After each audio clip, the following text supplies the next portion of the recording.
Hi, everyone. Welcome to another exciting edition of Words, Images, and Worlds. Joining this episode in alphabetical order, we have Dennis R. Valencia and Drew Lenhart.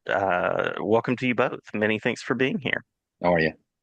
Yeah, thank you. Good, good. Great to see you both. Great to see you and meet you in Zoom. I hope to meet you at a convention in person sometime as well. And Dennis, you look like you're in a comic shop currently, or some similar kind of space. That's very cool vibes I'm getting there. Yeah, well, when I started doing comics for the longest time, I just drew on my couch. And then when my kids got a little older, this used to be the video game room. They stopped going in this room. My wife was finally like, "Hey, why don't you get all those comics like out of everywhere in the house and get them in one Ah, room?" yes. So Hmm, she hmm. actually said, "Look, why don't you take over this room as your office?" And when I was drawing a lot, she was like, "Oh, you get a little bit more serious." And then actually, it was her idea to put the slabs up. She was like, "Oh, it's really easy. You just get some 3M," and she started doing it for me. And I was like, "Oh my gosh." Yeah, I know. That was a keeper right there. So yeah, thank you. It's inspirational, and each wall is different. So my boys' wall is behind me. I have my image wall here. The homebrewed wall is on to the right. I have the old school like '80s classic comics to the left. This one is a painted mural I did of video games. So it's a lot of you walk in here, you're the stimuli is a bit much. I'll be honest with you. So awesome. Great space for creating, I'm Yes, sure. yes. Yeah. Well, you mentioned Homebrewed there, and I know that we're talking about Celestial Night. Uh, I'm going to ask first off how the two of you met. How did you begin collaborating in the world of comics? Drew, I want you to do this one. I want you to take this one because usually I answer this question. I want Drew to Yeah. nail this one here. So we like it really kind of starts with Instagram, right? Because like a lot of us, Hmm. run in the same circles on Instagram. Like for me, Instagram was like a breath of fresh air for creating comics at the time. And then I synced up with, Chris from Homebird a while back, and then we were part of another publisher group, I guess we could say, a few years back, and that's kind of how we met through there. Dennis has done some covers for me, and just helping each other out throughout the years. So yeah, did I miss anything there, Dennis? I might have missed No, something. no. Yeah, it's actually better than I would have done it. Yeah, it's always funny. I always think about like the beauties of Instagram and the internet superhighway, how like people you'd never get to meet or you do meet, and we've all come across so many different people. And I always say, at least I've said in the past, like there's so many people who started with us back 4 or 5 years ago, and they're no longer with us in the sense of like no longer creating. So like if you're still there with us and you're still creating, then you're in this for the long haul. So it's super cool. And I always like to say, like, starting today, a year from now, 2 years from now, will the same people be in this circle as we are? I always kind of look back on it, sometimes fondly, but yeah. Yeah. How did the origin of your character, this concept, come to be? Where did this idea come from? So I'll at least say, like, Drew had brought it up when we were working, when we were under the same publisher at the time. We should do a crossover. Um, Both our characters, Caspian Porter and Celestial Knight, are relatively space-based. They both have sidekicks. Caspian has Kirby, I have Norman, or Celestial Knight has Norman. And I think the adventure part at least drew me to Drew's work. He has a really great flair for pacing, adventure, that he has that whole like sci-fi vibe, and the comedic vibe. He just nails it. So for me, it was very easy to say, yeah, let's definitely do something together. And a lot of people say that and do it in passing, but this time it wasn't one of those events of just saying like, oh yeah, well, let's work together one day. It was like, oh yeah, let's do this. And then the ideas in this, I was telling him the other day, I still have. I was going through my photos and I have pictures from 2 years ago that this was a project that started 2 years ago. That's when he actually sent me like some of the first few pages. So this is a project that's been going on for a while, and this was Drew's invention. He said, "Hey, let's do a crossover. What do you think?" And it's kind of one of those things. I said, "Yeah, I got a great idea. So like, this is my idea for my guy," and he took it and he ran with it.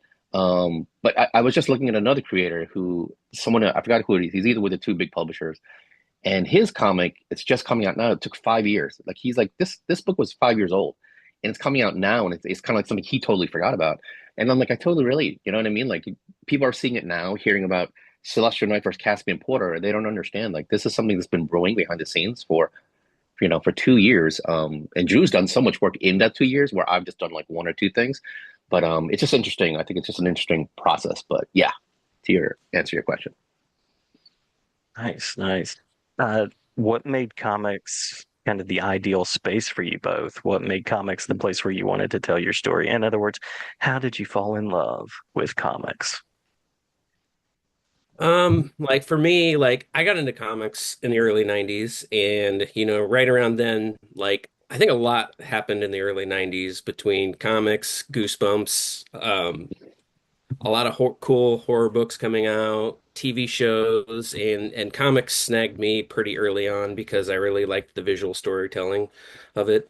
Still do to this day. And I've always been kind of a storyteller. I like writing. I've always wrote throughout my whole life, but like something about writing comics and being able to show what you're trying to tell that's always been my go-to way to tell a story. So yeah, it's love writing comics. I think I'll probably be at this, for the rest of my life. Nice. Dennis, how about you? Um, I think, I first and foremost, I'm an artist. So for me, it's that the art of storytelling.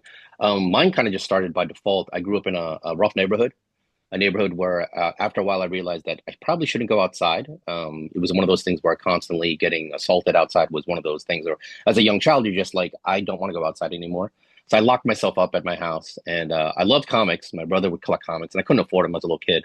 But my brother collected comics, and his best friend collected all the good stuff. Like I'm talking like Miller and Byrne and all that. So I would sneak in the room and I would read his copies because I couldn't afford them.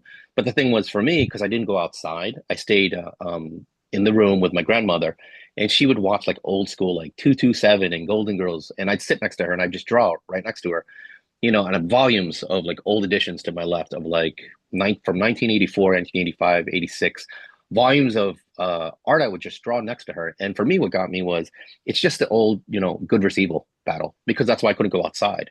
For me, I was the good guy, and the kids that would jump me every day would be the bad guys.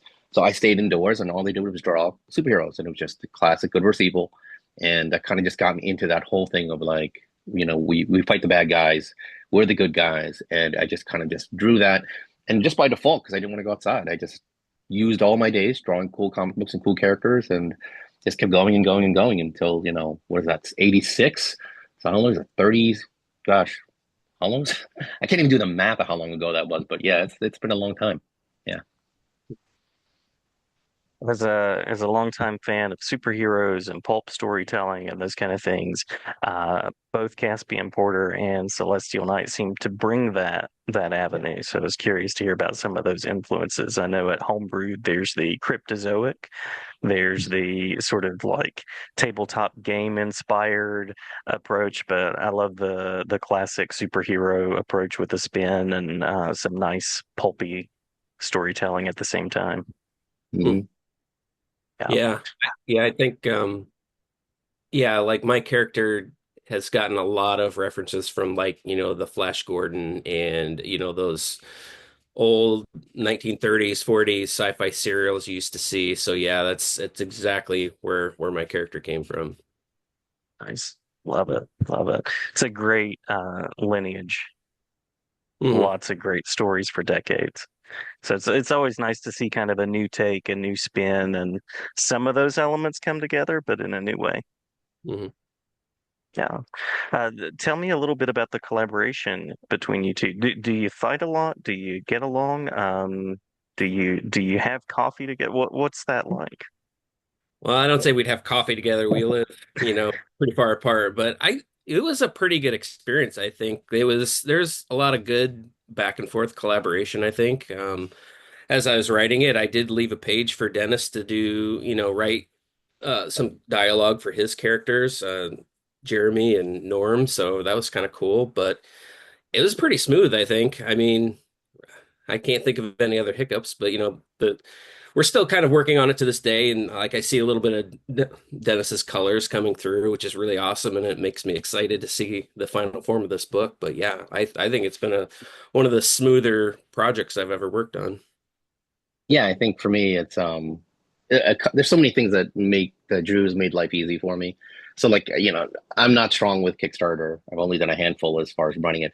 Drew's done plenty, so he understands that. He understands the like computers and like that kind of design. So for him to take over the Kickstarter or run the Kickstarter and do the Kickstarter, just a huge weight off my shoulders. I can concentrate on the artwork. It's being drawn by Juan Fuentes, phenomenal artist. I'm inking and coloring it, so for me, that I'm still growing in that process. So the collaboration on that is more like me just communicating, like I want to be true to Juan. I want to make sure his art shows through, but at the same time, I want to give it that same. And I always told Drew, I just want to be a dynamic coloring.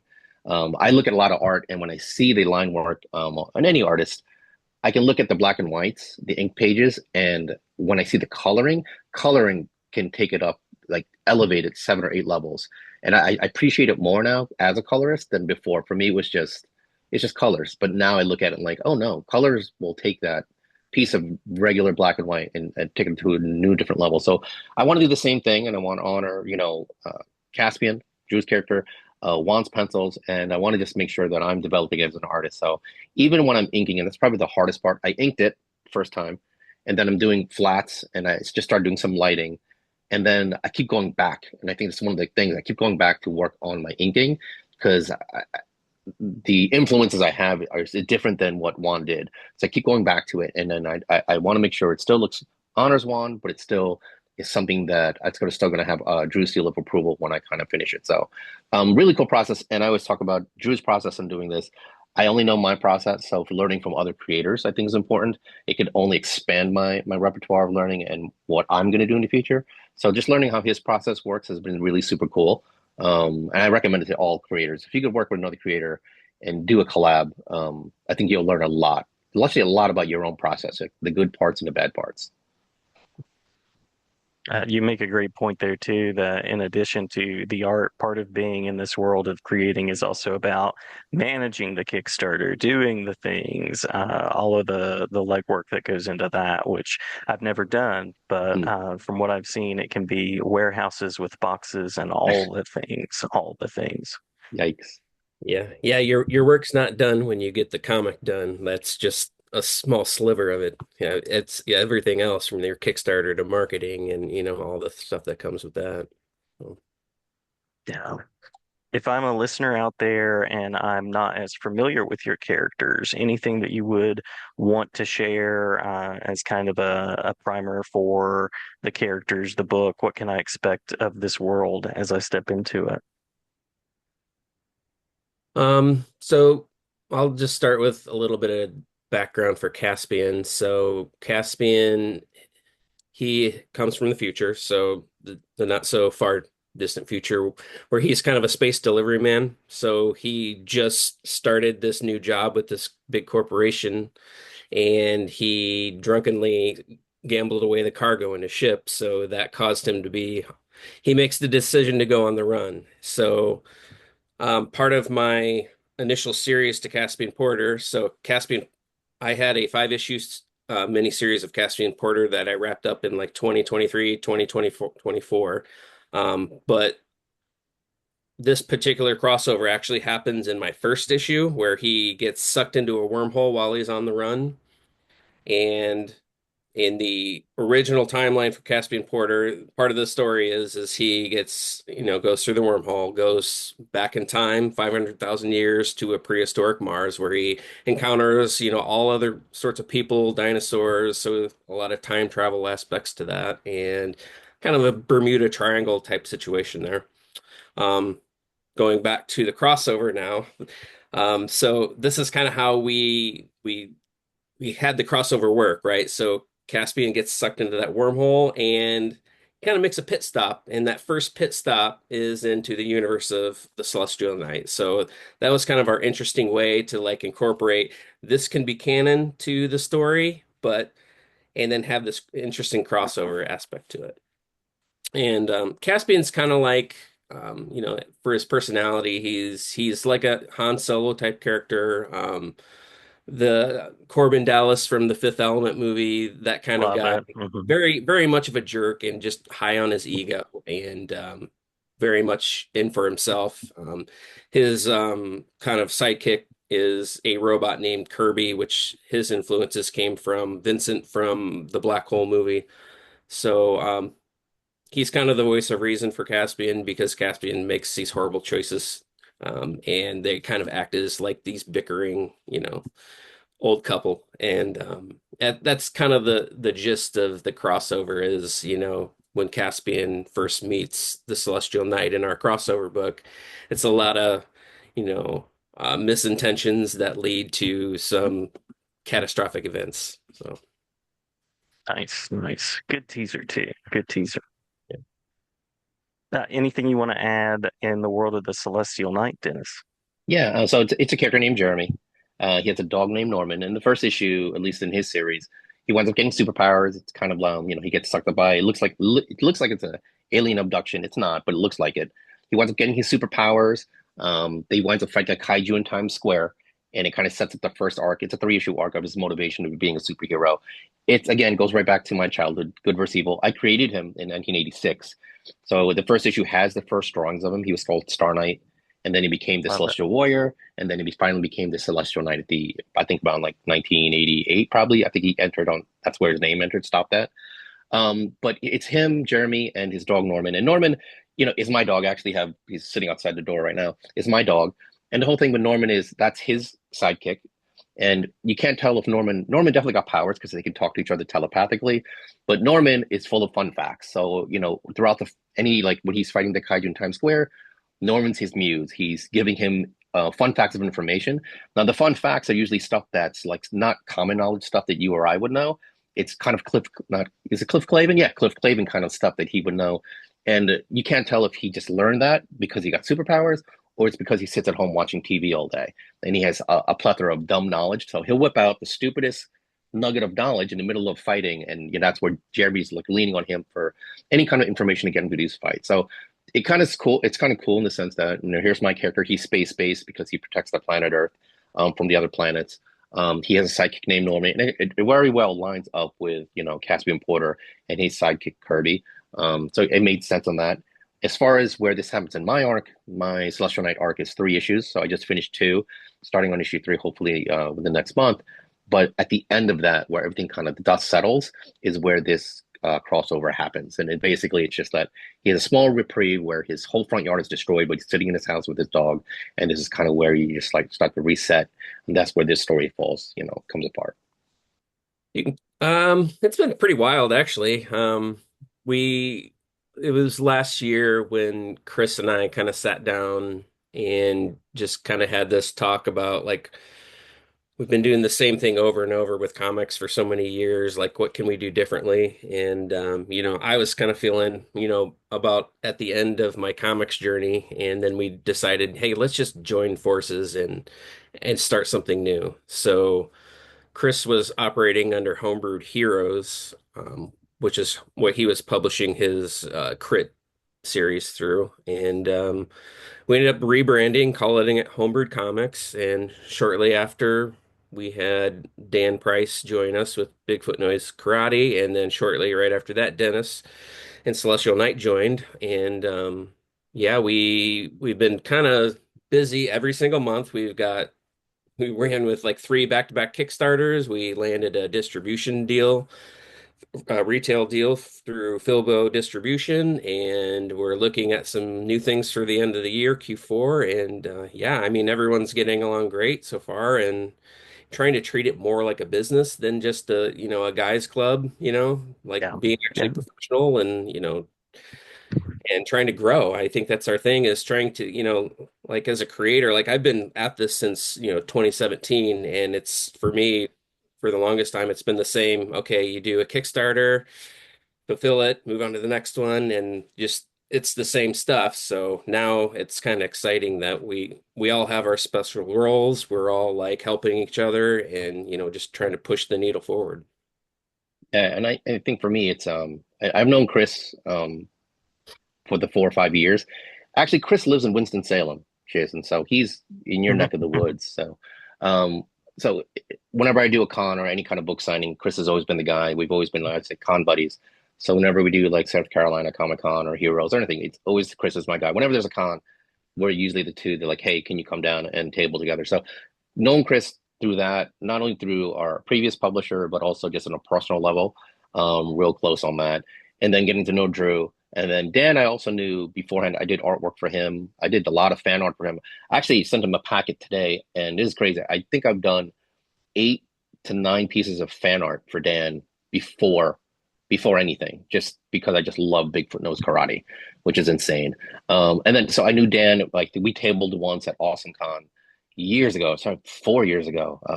We just got together through the beauty of Instagram, and he said, "Hey, you want to do a con together?" And I just went down to Washington to do that con. And I think one thing that I learned, at least from these guys, and Drew nailed it, like it is definitely more professional as far as working as a business and as a group. But I'll say, at least for me, every day when I wake up and I check my phone, because these guys are hitting up our thread 4 or 5 in the morning. That thing is my phone is lighting up like bang bang bang bang bang. The things I always look at, and it just every day they surprise me. The things they're either Mhm. doing or working on or accomplishing, it's just like holy cow! It's a different level of not just making comics. Like these guys have all different lanes and specialties. I think that's what makes it work. Chris is very strong business minded. Drew has that cyber stuff on lock. Dan is, the king of marketing, and then I find my group, where can I fit in and expand the business from there. So we have all these different areas of I want to say expertise, but every day when I look in that chat, you're just they never cease to amaze me with someone doing something where I'm like, I can never do that, or thank God they're there to do that because that's what makes this little machine tick. Lucky, just incredibly lucky to be part of that group, but just very fortunate. And like you said, but we're all clicking. I think we have our moments of like compromise, and I think that's one of the things we'll collab or talk and say, hey, this came up, what do you think? And then we'll kind of do that round robin when you go around the room and you say your piece or you let it out.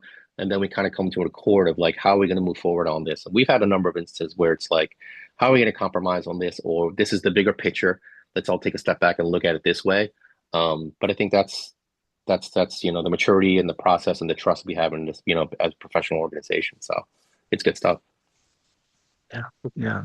And I appreciate the nod to distribution too, because that also is another piece of this that has to be thought about in some way. So appreciate the nod to Philbo there as well. Mhm. Have we missed anything that we want to make sure to include before we tell people where to find these magnificent goods that you're offering? I just want to kind of touch on the Kickstarter. Mhm. Right now we're fully funded. We have 50 backers right now. We have 2 weeks to go. And Drew can go into tiers better than I can. But one of the things we're offering is Homebrewed Zero through the Kickstarter. If you've backed the previous Homebrewed campaign, so Crit 8 and Bigfoot Knows Karate 3, you get 3 coupons, and these are the coupons for those two, and then you get the coupon for our Kickstarter. If you back all three, and there is a catch-up tier in our Kickstarter campaign, you get all 3 coupons, gives you a code, and you get Homebrewed Zero, which is a 36-page hollow foil cover, only 250 will be printed, and it's 6 pages by 5 different creators. So myself, Drew, Chris, and Dan, and a special artist we work with, Mo, are putting 6 to 8 pages of our own, short story, exclusive content in this issue. And the only way to get it at discounted rate is if you support the 3 Kickstarters. So as far as that's just a really cool perk we're doing. It's very similar to Image Zero. I know Image back in the day did something similar where you got a coupon and you mail it out and you got the Image Zero comic. We're just doing something like that for Homebrew Comics. But Drew can tell you more about the tiers for the Kickstarter. Yeah, I would go as far as say like we blatantly ripped off the image. I can hear Dan Price saying, "Tell him about the coupon." Yes, yes, Yeah, I know that's in the back of my head yeah. exactly. Don't forget the coupons. Yeah, we have a couple interesting tiers. We have our standard cover. I think Dennis has got the big old Yeah, printout yeah, right there on the desk. yeah. We also have a Nice. foil version. We're doing a metal version of that as well. The metal version is really cool. I highly recommend. Our buddy Chris, he did a variant cover for us as well. So, yeah, we've got these catch-up tiers. So, Homebrewed Zero, if you want to get caught up, that you can get a copy of Crit 8 and Bigfoot Knows Karate 3 and Celestial Knight versus Caspian Porter, and the coupons as well. We have another catch-up tier, so if you want to get caught up on all the characters and all the stories, I have Caspian Porter Volume 1 trade paperback. We have Celestial Knight #1 and the crossover book. I think pretty reasonable price for that one. And lastly, we have the art commission tier. So Dennis right there will do a digital or traditional piece of artwork, black and white in color, I believe, and Uh, what else were you offering to do for that? Yeah, it's really just your choice, whether it's, traditional or digital. I think the only thing would be, just get a time frame.